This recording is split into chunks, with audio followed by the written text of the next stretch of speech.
Fitxategi berri bat igotzeko, nuevo berria, subir artxibo, kargatu fitxategia.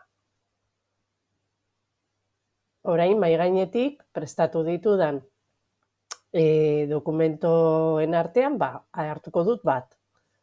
Hau adibidez, a abrir. Igoko da zuzenean hemen, ikusi aldut horrela, gogoratu, bista aldatzen badut, horrela ikusiko da.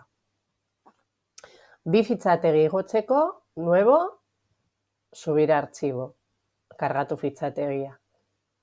Kasu honetan, bi fitxategi hartuko ditut. Ematen badiot, klik eta gero kontrol teklatuan sakatuta, adibidez, 3. hartzeko, bi fitxategi igoko dira. Dana jarraian hartu nahi baditut, hobeto maiuskula sakatzen badugu. Eta horrela, lehenengoa eta azken hartuta, fitxategi guztiak igoko dira. Bale.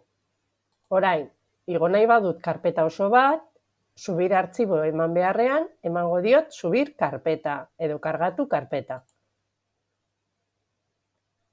Orain, egingo dudana da, karpeta osoa aukeratu. Eta mezu bat agertuko da. Ea, karpeta horren barnean dauden dokumentoak igo nahi ditudan. Kasu honetan, subir emango diot, baietz esateko.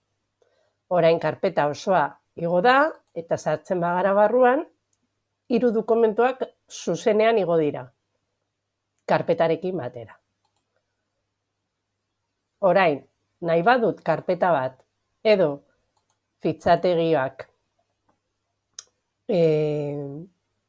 ezabatu, egin behar dudana da, hartu fitxategi bat, eta paperontzira eraman. Beste fitxategi bat, eta paperontzira, edo karpeta osoa paperontzira. Nahi badut fitxategi hauek gero berreskuratu, paperontzira joango naiz, eta hemen guztiak agertuko dira. Bat berreskuratzeko, eskumako botoian emanda, agertuko da restaurar.